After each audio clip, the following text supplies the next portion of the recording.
जय हिंद दोस्तों, स्वागत है आपके हमारे यूट्यूब चैनल में।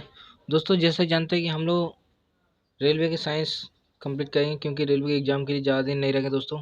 तो इस ग्रुप डिस्कशन में आप भी पार्टिसिपेट करें दोस्तों, और अपना आंसर कमेंट करके बताएं ज़रूर। तो दोस्तों, हम लोग जो कि यूथ पब्लिकेशन का जो साइंस है उसको पढ़ेंगे, ऑब्जेक्टिव। ठीक है दोस्तों।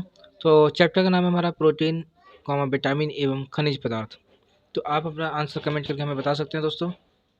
तो दोस्तों, हम आपको इसके माध्यम से आप बहुत सारे क्वेश्चंस कवर कराएंगे जो भी आप रेलवे द्वारा पूछे गए हैं। तो पहला क्वेश्चन है कि अगर एक व्यक्ति रिकेट्स से पीड़ित है तो व्यक्ति की में कमी है, किस विटामिन की कमी है दोस्तों? तो विटामिन के की कमी है, विटामिन डी की कमी है, विटामिन ए की कमी है, विटामिन बी की कमी है दोस्तों। तो आप इसका सही आंसर कमेंट करके बताएं दोस्तों। तो इसका सही आंसर होगा विटामिन डी। विटामिन डी की कमी के कारण किसी व्यक्ति में रिकेट्स से पीड़ित हो जाता है वो। कौन सा विटामिन शरीर में कैल्शियम के अवशोषण को बढ़ाता है? तो दोस्तों, ऐसा कौन सा विटामिन है जो हमारे शरीर में कैल्शियम को क्या करता है? अवशोषण क्षमता को बढ़ाता है। तो इसका आंसर होगा जो कि आपका विटामिन डी। विटामिन डी की कमी के कारण हमारे शरीर में कैल्शियम के अवशोषण को क्या होता है? बढ़ाता है दोस्तों। आगे लिखा है दोस्तों कि निम्न में से कौन सा जिंक का उच्चतम स्रोत है? तो इसका ऑप्शन है अष्टभुज, दूसरा बैगन, तीसरा मूली, चौथा है दूध। तो दोस्तों, इसका राइट आंसर होगा अष्टभुज। अष्टभुज जो है जिंक का उच्चतम स्रोत है दोस्तों। दोस्तों, इसमें क्या है, कुछ आपके अभी कथन दिए और कारण दिए हैं। तो जैसे अभी कथन मैं बोल रहा हूँ दोस्तों, कथन ये है कि बेरी एक विषाणु जनित संक्रमण है, और कारण क्या है? विटामिन की कमी बीमारियों का कारण बनती है। तो दोस्तों, इसका आंसर क्या होगा, कमेंट करके बताएं। तो इसका राइट आंसर होगा दोस्तों कि बेरी एक विषाणु जनित संक्रमित रोग नहीं है, लेकिन इसकी कमी के कारण जो है बीमारियों का कारण होता है। ठीक है दोस्तों। निम्नलिखित में से कौन सा विटामिन ए का अच्छा स्रोत है? तो दोस्तों, विटामिन ए का अच्छा स्रोत कौन सा है? तो आप कहेंगे विटामिन ए का अच्छा स्रोत हमारा जो कि क्या है दोस्तों? ऑप्शन देते हैं आपको। पत्ता गोभी है, गाजर है, स्ट्रॉबेरी है, आलू है। तो आप कहेंगे कि जो गाजर है वो विटामिन ए का सर्वोत्तम स्रोत है। तो दोस्तों, ये जो क्वेश्चन है आपका एनटीपीसी में पूछा गया शिफ्ट 3 में। और एक क्वेश्चन और है जो भी एनटीपीसी में पूछा गया था दोस्तों, निम्नलिखित में से कौन सा विटामिन ए का उच्चतम स्रोत है? संतरा, फूलगोभी, गन्ना, गाजर। तो इसका आंसर आप बता चुके हैं कि गाजर जो है वो विटामिन ए का उच्चतम स्रोत है। विटामिन ए किससे संबंधित है दोस्तों? Cobalamin, retinol, amino acid, ascorbic acid. तो आप कहेंगे कि विटामिन जो ए है वो रेटिनॉल से संबंधित है। रतौंधी रोग किस विटामिन की कमी का होता है दोस्तों? तो रतौंधी रोग जो है हमारे विटामिन ए की कमी के कारण होता है दोस्तों। ठीक है। किस विटामिन की कमी से स्कर्वी रोग होता है? तो दोस्तों, किस विटामिन की कमी से होता है? कमेंट करके जरूर बताएं आप। तो हमारा विटामिन सी की कमी के कारण जो कि क्या होता है दोस्तों? स्कर्वी रोग होता है दोस्तों। आगे, निम्नलिखित में से कौन सी बीमारी ज़्यादातर विटामिन सी की कमी से होती है? तो स्कर्वी, गुर्दे की खराबी, श्वसन रोग, गठियावात। तो आप कहेंगे स्कर्वी। फिर दोस्तों देखिए, ये आपका जेईई में क्वेश्चन पूछा गया था, ये भी जेईई में क्वेश्चन पूछा है कि स्कर्वी रोग जिसके लक्षणों में मसूड़े से खून आना शामिल है, उसे आहार में शामिल करके रोका जाता है। तो कौन सी विटामिन दोस्तों? विटामिन सी की कमी के कारण दोस्तों स्कर्वी किसके होता है? Vitamin C. खट्टे फलों का एक समृद्ध स्रोत माना जाता है। तो दोस्तों, खट्टे फलों के अंदर कौन सा विटामिन पाया जाता है, ये आप भी बता सकते हैं कि खट्टे फलों में विटामिन सी की मात्रा पाई जाती है। स्कर्वी रोग की कमी किस कमी का होता है दोस्तों? ये आरआरबी जेईई में पूछा गया शिफ्ट चौथे शिफ्ट में। तो ये भी इसका आंसर होगा विटामिन सी। और जेईई में पूछा है शिफ्ट 3 में दोस्तों, एक क्वेश्चन और है कि किस विटामिन की कमी के कारण स्कर्वी होता है? तो विटामिन सी की कमी के कारण स्कर्वी रोग होता है दोस्तों। ये मैं आपको बता चुका हूँ। आगे दोस्तों है कि निम्नलिखित में से कौन सा विटामिन वसा में विलय है? तो ऑप्शन दिए vitamin K, vitamin A, vitamin C, vitamin D. तो आप कहेंगे जो कि वसा में दो विटामिन आपके क्या होते हैं? विलय होते हैं, और उस विटामिन का नाम है बी और सी। बी और सी, इसमें बी नहीं दिया तो आप क्या कहेंगे? सी। रेटिनॉल मुख्य रूप से किससे संबंधित है? तो आप कहेंगे रेटिनॉल जो है विटामिन ए का रासायनिक नाम होता है दोस्तों। क्या होता है दोस्तों? विटामिन ए का रासायनिक नाम होता है दोस्तों।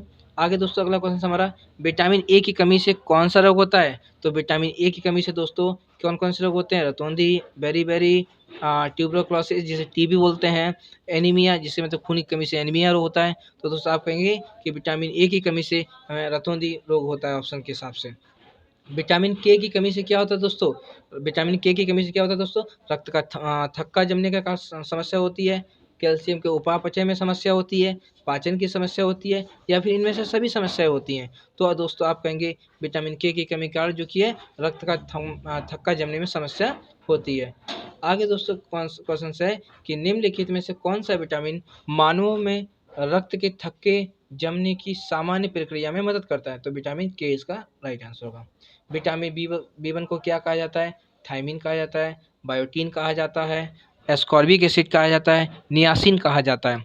तो विटामिन बी वन को हम क्या, जो हमारा रासायनिक होता है वो थायमिन होता है दोस्तों, ठीक है। विटामिन सी को भी कहा जाता है, तो विटामिन सी को एसिटिक एसिड कहा जाता है, राइबोफ्लेविन कहा जाता है, फॉलिक एसिड कहा जाता है, कि एस्कॉर्बिक एसिड कहा जाता है? तो आप कहेंगे कि विटामिन सी को एस्कॉर्बिक एसिड कहा जाता है। दोस्तों अगला क्वेश्चन हमारा, विटामिन के का मुख्य कार्य क्या है? तो दोस्तों अभी मैंने बताया कि विटामिन के का मुख्य कार्य क्या है? खून का जमना, रक्त का जो खून का थक्का होता है वो विटामिन के कमी के कारण ही होता है। निम्नलिखित में कौन सा विटामिन की कमी के कारण होता है? भाई कौन सी विटामिन है जिसकी कमी के कारण ये रोग होगा विटामिन के कमी से? तो कहेंगे रक्त के थक्के जमने में विफलता। ठीक है दोस्तों। बेरी किस वजह से उत्पन्न होता है? तो बेरी बोलेंगे आप विटामिन बी वन की अधिकता के कारण, विटामिन बी वन की कमी के कारण, विटामिन सी की अधिकता के कारण, विटामिन सी की कमी के कारण। तो आप कहेंगे कि बेरी जो रोग है वो विटामिन बी वन की कमी के कारण होता है दोस्तों, यानी अधिकता नहीं, बी वन की कमी के कारण होता है। निम्नलिखित में कौन सी विटामिन डी सबसे ज़्यादा होता है? भाई विटामिन डी सबसे ज़्यादा किस में पाया जाता है दोस्तों? बिनोला जिसे कॉटन सीड का तेल बोलते हैं, जैतून का तेल, कॉड लीवर यानी मछली का तेल, सूरजमुखी का तेल। किस में दोस्तों? कॉड लीवर यानी मछली के तेल में विटामिन डी की मात्रा सबसे अधिक पाई जाती है। मछली के लीवर ऑयल में प्रचुर मात्रा में क्या पाया जाता है? भाई अभी बताया विटामिन डी, यानी दो विटामिन है, विटामिन ए है, विटामिन डी है, विटामिन ई है, विटामिन ए और डी दोनों। कौन सा? तो विटामिन ए और डी मछली के तेल में अधिक मात्रा में, प्रचुर मात्रा में पाई जाती है। निम्नलिखित में कौन सा एक कैल्शियम का समृद्ध स्रोत नहीं है? भाई इसमें चार ऑप्शन दिए हो दोस्तों, जैसे पनीर है, अंजीर है, गाजर है, कोलाज ग्रीन्स है। तो आप कहेंगे हमारा जो गाजर है, गाजर भाई इसमें हमारे कैल्शियम नहीं पाया जाता। तो बोलेंगे कैल्शियम किसमें पाया जाता है? तो आप बताएंगे विटामिन ए के कारण जो है गाजर का उच्चतम स्रोत होता है।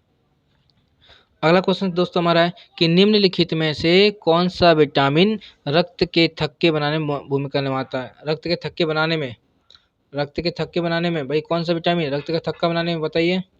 तो बताइए दोस्तों, कमेंट करके आप बताइए। रक्त के थक्का बनाने में B 12, vitamin D, vitamin A, vitamin E. तो रक्त के थक्का बनाता है बी 12, ठीक है, ऑप्शन के हिसाब से। निम्न में से किस विटामिन में कोबाल्ट नामक खनिज पाया जाता है? तो कोबाल्ट नामक खनिज किस विटामिन में पाया जाता है? तो कहेंगे विटामिन बी 12 में। कोबालमीन को किस विटामिन को कहा जाता है? तो कहेंगे विटामिन बी 12 को कोबालमीन कहा जाता है। नियासिन, नियासिन किस विटामिन को कहते हैं? बी 1 को, बी 2 को, बी 3 को, बी 4 को। तो कहेंगे विटामिन बी 3 को नियासिन के रूप में जाना जाता है। दोस्तों आगे, सामान्य जुकाम के इलाज के लिए किस विटामिन का उपयोग किया जाता है? आपको नॉर्मली अगर सर्दी जुकाम है तो दोस्तों आप विटामिन सी का अगर यूज करते हैं तो वो सही हो जाएगा दोस्तों। आगे है कि निम्नलिखित में से कौन सा आयरन का सबसे प्रचुर स्रोत है? तो दोस्तों अंडे, फलियां, दूध, हरी सब्जियां। तो हरी सब्जियां जो होती हैं वो आयरन का क्या होता है? एकदम प्रचुर मात्रा का स्रोत होता है दोस्तों। पेलेग्रा, पेलेग्रा जो कि है वो किसकी कमी कारण होता है? तो कहेंगे नियासिन की कमी कारण। किसके कारण? नियासिन के कारण। नियासिन किस विटामिन का रूप है? तो बी 3 का रूप है, ठीक है दोस्तों। विटामिन के प्राकृतिक रूप से पाए जाने वाले जीवाणु द्वारा निर्मित होता है, किसमें? आंत में। क्या होता है? विटामिन के जो है प्राकृतिक रूप से आंत में पाए जाने वाले जीवाणुओं द्वारा निर्मित होती या होता है। राइबोफ्लेविन क्या है? तो राइबोफ्लेविन एक हमारा क्या है दोस्तों? राइबोफ्लेविन हमारे एक क्या है? बताइए दोस्तों, इसका आंसर दीजिए। तो आप कहिएगा राइबोफ्लेविन हमारे एक विटामिन है, ठीक है दोस्तों। तो यहाँ पे ये वीडियो कंप्लीट होती है दोस्तों। कुछ महत्वपूर्ण जो कि हम आपको विटामिन के नाम बताते हैं, जैसे विटामिन ए, इसका रासायनिक नाम रेटिनॉल होता है, इसकी कमी के कारण रतौंधी रोग हो जाता है दोस्तों। विटामिन बी 1 जिसका रासायनिक नाम थायमिन है और इसके कमी के कारण बेरी रोग होता है। विटामिन सी जो कि रासायनिक नाम एस्कॉर्बिक अम्ल है, जिसको किसी इसकी कमी से स्कर्वी रोग होता है दोस्तों। विटामिन डी का रासायनिक नाम कैल्सीफेरॉल होता है और इससे रिकेट्स भी नामक जो कि बीमारी होती है। और विटामिन ई का जो कि रासायनिक नाम टोकोफेरॉल है, जिससे नपुंसकता होती है दोस्तों। और बचा विटामिन के इसको बोलते हैं नेप्थोक्विनोन या फिर फ्लाक्विनोन। ये 2 रासायनिक नाम होते हैं दोस्तों। इसकी कमी से क्या होता है, रक्त का थक्का न जमने का काम होता है दोस्तों। तो आई होप कि हमारा डिस्कशन आपको अच्छा लगा हो दोस्तों। तो कमेंट करके जरूर बताएं। धन्यवाद। जय हिंद, जय भारत।